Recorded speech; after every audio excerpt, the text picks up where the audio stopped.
اس میں آئے اور اس کے مطابق TUR سیٹ ہوں۔ یہ جرگہ امپورٹنٹ اس لیے ہے کہ نئی جو حکومت ہے خیبر پختونخوا کی، وہ بڑی سیریس ہے اس امن و امان کی صورتحال اور دہشت گردی کے بارے میں۔ چیف منسٹر صاحب خود قبائل سے تعلق رکھتے ہیں، ان کو زیادہ احساس ہے اس چیز کا، وہ زیادہ اویئر ہیں اس چیز سے۔ انشاءاللہ 12 تاریخ کو صوبہ خیبر پختونخوا میں تاریخی امن جرگہ ہوگا، جس میں تمام سٹیک ہولڈرز، تمام پولیٹیکل پارٹیز اور خاص کر ہمارے جو قبائلی عمائدین ہیں، جو ہمارے قبائلی مشران ہیں، جو سٹیک ہولڈرز ہیں،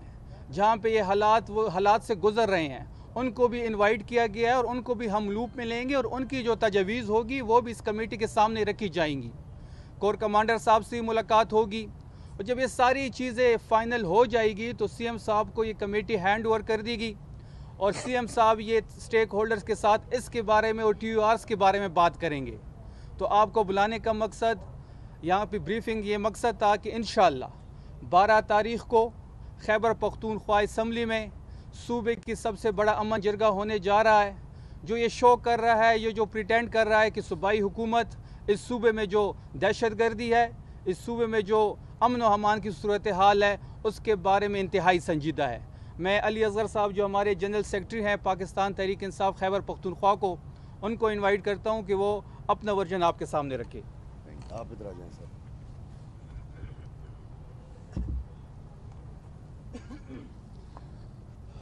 پارلیمانی لیڈر صاحب کا شکریہ ادا کر دینا میں بھول گیا تھا، ڈاکٹر عباد صاحب کا اور تمام پارٹیوں کے پارلیمانی لیڈرز کا۔ جی بسم اللہ الرحمن الرحیم، بڑی مہربانی، شکریہ کہ آپ لوگوں نے تکلیف کی یہاں پر آئے ہماری کچھ باتیں سننے کے لیے۔ بابر سلیم صاحب نے کہا ہے کہ کیونکہ انہوں نے جو اپنی کی تھی سیکیورٹی کمیٹی کے حوالے سے میٹنگ، اس میں جو پارلیمانی لیڈران ہیں اور خاص طور پہ جو ڈاکٹر عباد ہیں، انہوں نے جو ہے وہ بھی بڑا ایک اچھا کردار ادا کیا ہے اور ان کا ہم بھی شکریہ ادا کرتے ہیں سب کے حوالے سے۔ دیکھیں حالات اب سب کے سامنے ہیں، کسی سے ڈھکے چھپے نہیں ہیں۔ صوبے میں جو کچھ ہوتا رہا ہے اور یہ کوئی نئی بات نہیں ہے، یہ پچھلے 70 سال سے، بلکہ کچھ لوگ کہتے ہیں انگریزوں کے وقت سے جو ہمارے جو مرجڈ ایریاز ہیں، ان کو بالکل پاکستان سے الگ تھلگ جو ہے رکھ کے انہوں نے اس کے حوالے سے ڈیل کرتے رہے ہیں، اور 25ویں ترمیم کے بعد بھی جو ہے وہ ایسی لگتا ہے جیسے کہ FCR ابھی تک نافذ ہے۔ تو ہمیں ایز اے پارٹی یہ کافی عرصے سے خان صاحب کی بھی واضح ایک موقف رہا ہے عمران خان صاحب کا، اور ان کے ڈائریکشنز بھی آتے رہے ہیں، اور ہمیں بڑی خوشی ہے کہ ہمارے نئے چیف منسٹر اس معاملے میں بہت سنجیدہ ہیں اور وہ چاہتے ہیں کہ جی کہ جو بھی ہو ہمارے صوبے میں، وہ ہمارے لوگوں کی اور جو افیکٹڈ لوگ ہیں اور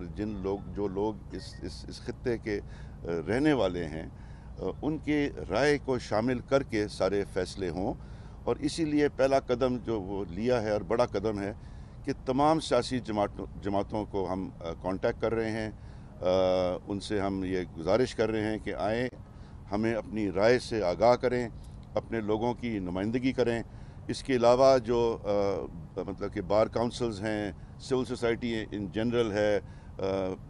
یہ آپ کا خیبر یونین آف جرنلسٹ ہے، پشاور کا پریس کلب ہے، مطلب کہ سول سوسائٹی کو ہم بھی انوائٹ کریں، کیونکہ افیکٹیز میں کئی لوگ آ جاتے ہیں جن کی زندگی دیکھیں، لوگ اگر ڈسپلیس ہوتے ہیں اور ہوتے آئے ہیں، اور جب آپ کا انفراسٹرکچر تباہ ہو جاتا ہے، آپ کے سکولز تباہ ہو جاتے ہیں، سارا سوشل فیبرک آپ کا تباہ ہو جاتا ہے، تو پھر لوگوں کو پھر اٹھا کے واپس وہاں پہ جانا یہ ایک بڑا مشکل کام ہو جاتا ہے کہ لوگ اپنی زندگیاں کس طرح بحال کریں۔ اس میں جو ہے کیا کردار ہونا چاہیے اور حکومت کو کیا کرنا چاہیے، پولیس کا کیا رول ہونا چاہیے۔ ہم یہ نہیں چاہتے، اور عمران خان صاحب کا تو واضح موقف ہے کہ آپریشن جو ہے یہاں پر نہیں ہونا چاہیے، اور ہماری پارٹی کا بھی یہی موقف رہا ہے۔ ہم نے بلکہ قرارداد بھی پچھلے ہماری KP کی تنظیم نے یہ قراردادیں بھی منظور کی ہیں انٹرنلی، پچھلے 3-4-6 مہینوں سے بار بار یہ کہا ہے کہ جی ہمیں اس کا ایک ایسا حل ڈھونڈنا چاہیے جو دیر پا حل ہو۔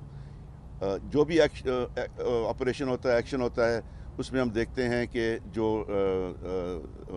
جس کا خمیازہ جو ہے وہ لوگوں کو بھگتنا پڑتا ہے. گھر اجڑ جاتے ہیں, بزنسز اجڑ جاتے ہیں, لوگوں کو پھر جو ہے وہ ڈسپلیس مجبوراً کیا جاتا ہے. اور جس طریقے سے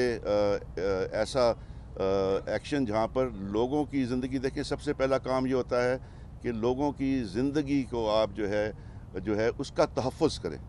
اور کوئی ایکشن اس قسم کا نہ ہو جہاں پر لوگوں کو جو ہے وہ اس میں ان کا یہ ڈر ہو کہ ان کے گھروں کو یا ان کی زندگیوں کو نقصان پہنچ سکے.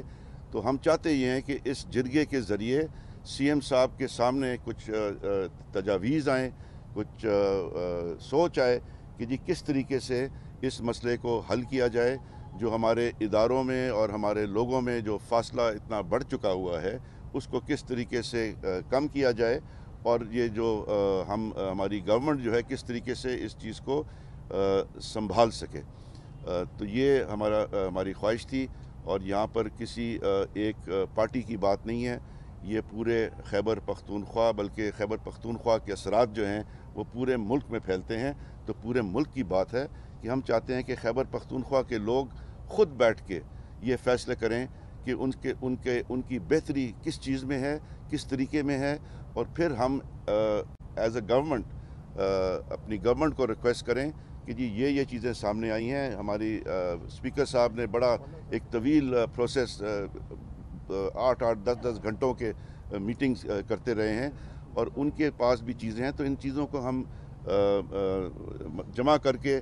اس کے ذریعے کوئی ایسا ایک پلان سامنے رکھنا چاہتے ہیں آپ لوگوں کی مدد سے. اور میری خواہش یہ ہوگی, دیکھیں کہ آپ لوگ میڈیا ہے, میڈیا کا اس میں بہت بڑا کردار ہے. تو ذرا تھوڑا ہم سب کا صوبہ ہے, ہم سب کا ملک ہے, تو ذرا آپ لوگ اگر اس ایفرٹ کی حمایت کریں گے, اس کو اجاگر کریں گے, اس کی جو چیزیں ہمیں ملتی ہیں اس کے حوالے سے بات کریں گے, تو میرے خیال سے وہ اس سارے پروسیس میں ہمارے لیے بڑا مددگار ثابت ہوگا. بڑی مہربانی, شکریہ جی. شیر علی صاحب کچھ بات کرنا چاہیں گے؟ آپ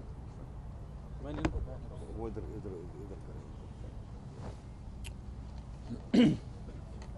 بسم اللہ الرحمن الرحیم. پختونخوا میں 20 لارج سکیل ملٹری آپریشنز ہوئے, ہزاروں انٹیلیجنس بیسڈ آپریشنز ہوئے, لیکن ابھی بھی سیکیورٹی حالات خراب ہیں. ہمارے کچھ بڑے صوبوں کے چھوٹے وزیر یہ غیر ذمہ دارانہ بات کرتے ہیں کہ اگر پختونخوا حکومت یا پختونخوا کی عوام آپریشن کے خلاف ہیں تو یہ دہشت گردی کے سہولت کار ہیں, جو کہ غلط ہے. ہمارا بیانیہ وہی ہے جو پاکستان کا بیانیہ ہے. ہم کہتے ہیں کہ ہمارا صوبہ سب سے زیادہ دہشت گردی کا شکار ہے,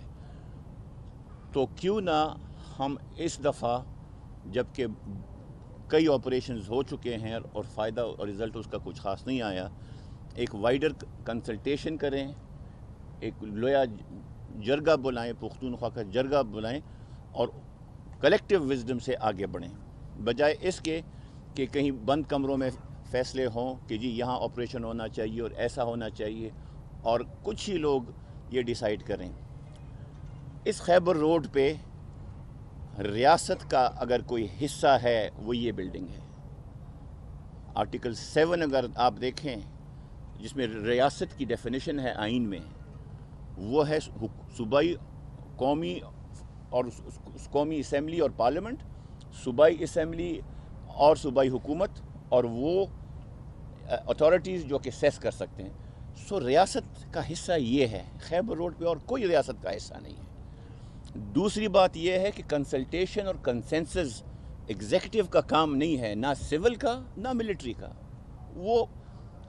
حکومت کا ہوتا ہے یا وہ اسمبلیز کا ہوتا ہے, اور وہ سٹیک ہولڈرز کا ہوتا ہے, اور وہ اسی کے لیے کرنے جا رہے ہیں تاکہ اگر اس دفعہ جو بھی کنسنسس ہو, جو بھی فیصلہ ہو, وہ پختونخوا کے عوام کے وائڈر مفاد میں ہو, بجائے اس کے کیونکہ آپ نے دیکھا کچھ سال پہلے پالیسی یہ تھی کہ جی نہیں مذاکرات قومی دھارے میں ڈالنا. تو جب آپ کی پالیسیز انکنسسٹنٹ ہوں تو وہاں پہ وائڈر کنسلٹیشن کی ضرورت ہوتی ہے اور ایک کنسسٹنٹ پالیسی کی ضرورت ہوتی ہے، بیکاز یہ صوبہ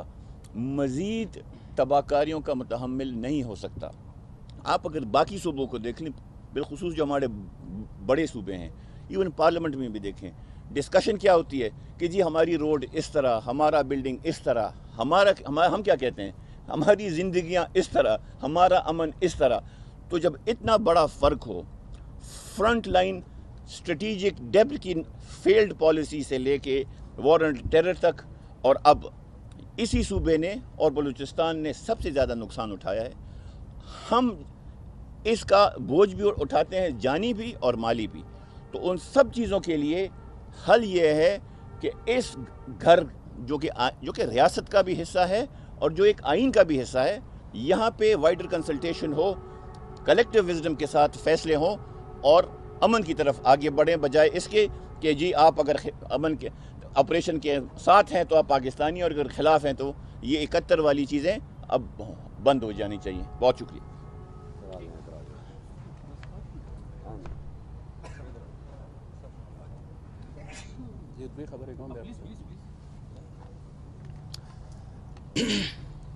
اعوذ باللہ من الشیطان الرجیم۔